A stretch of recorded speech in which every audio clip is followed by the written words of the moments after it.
वाडा साहब, ये एक एस्टेब्लिशमेंट या फौज ड्रिवन निज़ाम है, इसकी रिकग्निशन तो खुद गवर्नमेंट भी करती है ना, और कोई इशू भी नहीं है।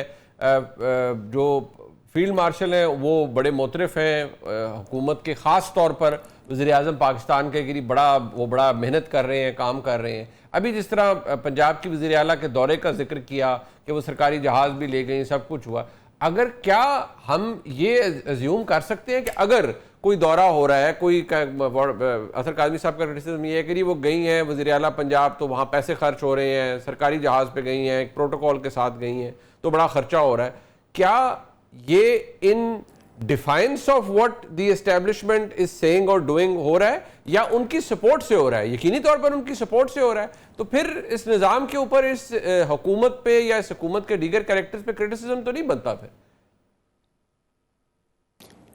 देखिए मुनीर साहब, अतर काज़मी साहब ने एक बात की कि इसमें सिविलियंस का भी किरदार है। मेरा उनको जवाब ये है कि काश सिविलियंस का कोई किरदार होता। किरदार नहीं है, कैरेक्टर। अगर उसकी कैरेक्टरिस्टिक्स ही नहीं है तो किरदार कहाँ से आएगा? काश ऐसा होता, नंबर एक। नंबर दो ये कि आप कल के ठग आज के साहूकार, आज के साहूकार कल के ठग, ये गेम तो हम देखते आ रहे हैं, ठीक है। और इंसान की आदत बदली जा सकती है, फितरत नहीं। तो जब फितरतन किसी चीज़ में किसी में डिफेक्टिव साइड है तो वो डिफेक्टिव रहेगी, नंबर एक। नंबर दो ये कि अभी आप दौरों की बात कर लें, चाहे आप पंजाब के दौरे की बात कर लें, आप KPK के अंदर तबाही देख लें, या बाकी जगहों पे आप देख लें, तो ये तो अब वो वाली बात है कि आप 100 रुपए को बचाएं, 10 रुपए तो अब बाप की जागीर है सबकी, वो तो उसको कोई बॉदर ही नहीं है। देखिए ना, जो बात कर रहे हैं अतर काज़मी साहब, उनके अंदर दर्द है। यहाँ यतीम, बेवा, मस्कीन बच्चे, स्कूल, अस्पताल, फ्लड, सड़कें, पोल, लाइटें, गैस, ये सब चीज़ें, लोग चांद पे पहुंच गए, हम उधर ही फंसे हुए। और किसी के अंदर वो दर्द भी नहीं है कि वो उस पैसे को उस तरीके यूटिलाइज करे। तो जब दर्द नहीं है, तो मैं तो आपको ये कह रहा हूँ कि सिस्टम को 100 साल की डेमोक्रेसी जब हो जाएगी, या 100 साल की डेमोक्रेसी नहीं, 100 साल का जब मुल्क आज़ाद हो जाएगा, तो हम इवॉल्व करेंगे। उस इवॉल्व करने के अंदर आपको नए चेहरे आने चाहिए, सामने आ रहे हैं, वक्त की ज़रूरत बन जाएगी। और ये जो आप इनकॉम्पिटेंट लोगों का बोझ, बदबूदार बोझ, माजी का, आज का, कल का उठाते रहेंगे तो बदबू आती रहेगी। आप इस लाशों को ज़्यादा देर लेके तो नहीं चल सकते। ये तो मैं आपको, इसमें मैं इन जनरल तमाम पुराने लोगों की बात कर रहा हूँ, इसमें तो कोई दो राय होनी नहीं चाहिए।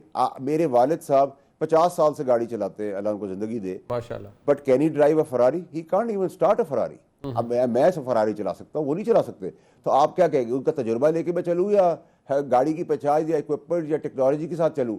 तो आप वही पुरानी चीज़ों के हिसाब से अगर चलेंगे तो उसमें पाकिस्तान कैसे आगे बढ़ेगा? अब अगर आगे बढ़ रहा है, सिपह सलार की सरबराही में गोल पे गोल हो रहे और रोनाल्डो का किरदार अदा कर रहे, और इंटरनेशनली रिकग्नाइज हो गए, और इंटरनेशनली भी डेमोक्रेटिक चैंपियन, जिनकी सुपरमेसी डेमोक्रेसी के ऊपर है, as a super power America, वो भी आपको रिकग्नाइज कर रहा है कि भाई ये काबिल आदमी फील्ड मार्शल, इसी से बात करो। तो इससे ज़्यादा क्लैरिटी तो आपके अंदर होनी ही चाहिए। अब PTI क्या सोचती है, दून क्या सोचती है, काफ क्या सोचती है, मीम क्या सोचती है, सीन क्या सोचती है, शीर क्या सोचती है, it's beyond me. I am not really post and bothered about it. अच्छा, नहीं, बट वाडा साहब, एक आर्गुमेंट ये है कि देखिए, आपने कहा कि ये जो उनको आप जो लफ्ज़ इस्तेमाल करते हैं वो सख्त है, मैं ये कहता हूँ, आप कहते हैं बोझ है, जो लोग हैं, पुराने लोग हैं, सब कुछ है। तो असर काज़मी साहब भी अक्सर कहते हैं कि नहीं, इस हुकूमत का कोई सियासी कैपिटल नहीं है, ये बना ही कुछ नहीं सके तहरीक इंसाफ के मुकाबले में। राइटली सो, वो भी एक क्रिटिसिज्म है। बट वाडा साहब, फैक्ट ये है कि जो निज़ाम चल रहा है, उसको वैलिडेट तो फिर पाकिस्तान की एस्टेब्लिशमेंट कर रही है, एस्टेब्लिशमेंट की क़यादत कर रही है, और ना सिर्फ वैलिडेट कर रही है बल्कि कह रहे हैं कि वो बहुत अच्छा काम कर रहे हैं। आपके नज़दीक वो बदबूदार भी हैं, आपके नज़दीक वो एक बोझ भी हैं, एस्टेब्लिशमेंट के नज़दीक वो नहीं है। देखिए मुनीब साहब, मैं तो एक सियासी स्ट्रक्चर की बात कर रहा हूँ। देखिए मैं जनरलाइज बात कर रहा हूँ कि आप तमाम एलीट को उठा लें, डेमोक्रेटिक एलीट को, तमाम, including myself, including newcomers, सब बच्चे, पुराने, बुजुर्ग, नए, सबको जमा कर ले। Where do you see the light in the tunnel? Number one. Number two ये कि डेमोक्रेटिक निज़ाम तो पाकिस्तान की हिस्ट्री में चला ही ऐसे। अगर आइन और कानून किताबें एडमिनिस्ट्रेटिवली अगर आपने हड़ाहुड़ी करके, चाहे वो 2007 के हो, 2013 के हो, 2018 के हो, 2024 के हो, आगे आने वाले इलेक्शन हो, उनको आपने उठा लिया है, तो आइन और कानून के ताबे ही फौज ने चल रहा है ना। तो फौज तो जो भी हुकूमत होगी, फौज PTI के साथ भी चली थी, फौज उससे पहले भी चली है, फौज अभी भी चल रही है, फौज आगे भी चलेगी। लेकिन फ़र्क क्या है?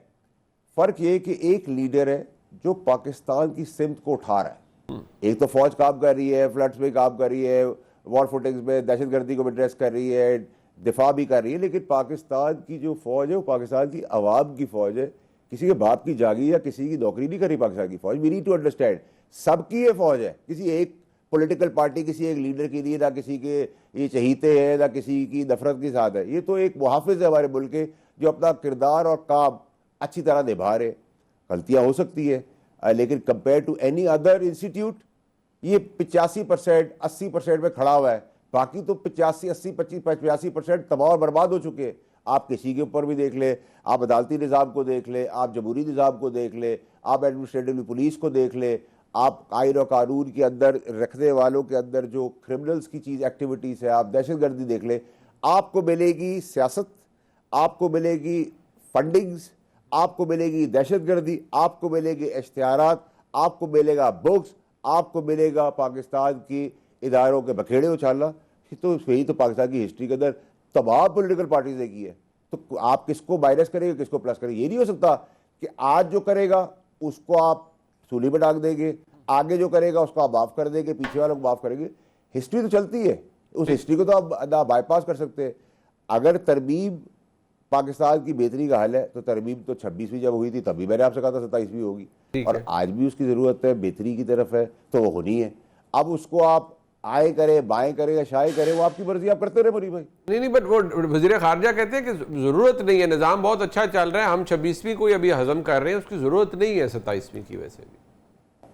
चले, हाजमे की दवाइयाँ भी आती हैं, नंबर 1। नंबर 2 ये कि वो कह रहे हैं निज़ाम बहुत अच्छा चल रहा है, हम इसको और अच्छा चलाना चाहते हैं, मजीद अच्छा चलाना चाहते हैं, और ज़बरदस्त तरीके चलाना चाहते हैं। इसमें तो किसी को कोई प्रॉब्लम नहीं है, पाकिस्तान अगर बेहतरी करेगा। और फैसल भाई आप इसके हामी हैं कि बेशक किसी को प्रॉब्लम, फैसल भाई आप इसके हामी हैं कि बेशक डंडे के जोर पे चले, निज़ाम अच्छा चलना चाहिए। मैं तो सर डंडे के अलावा इस मुल्क में चाह रहा ही कोई नहीं भाई। ठीक हो, मैं हामी नहीं हूं, मैं क्लैरिटी से आपको बता रहा हूं। बिल्कुल, आप इसे एडवोकेट करते हैं, बिल्कुल ठीक, आप धबड़ कर जाएंगे, बिल्कुल ठीक है। अदर काजी साहब एक बात बताएं, ये जो अब तो खैर क्योंकि फैसल भाई कहते हैं मैं हामी नहीं हूं, मैं तो इसको एडवोकेट करता हूं कि 40 डंडे के जोर पे चलता है पाकिस्तान में निज़ाम। अब मुझे ये बताएं कि ये जो डंडे के जोर पे चलता हुआ निज़ाम है, इसके आगे तहरीक इंसाफ तो चले जनरल बात करते हैं, इमरान खान साहब के लिए क्या ऑप्शन है?